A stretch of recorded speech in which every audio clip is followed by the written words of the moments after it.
Hello! Ulam natin sa tanghalian, sigarilyas na may kunting halong hinimay na pritong galunggong.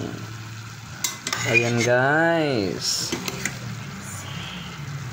Sarap! Maya-maya pa yan at ilalagay na natin ang purong gata. Ayan guys, ilalagay na natin ang purong gata. Napakasarap nito mga lods. Sigarilyas na ang sahog ay hinimay na pritong galunggong. Yummy yummy! Ulam ng tanghalian. Sarap nito guys.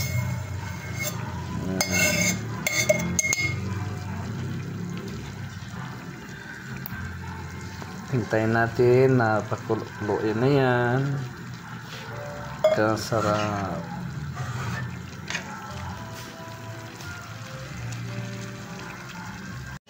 Ayan guys, luto na ang ating sigarilyas, ulam sa tanghalian.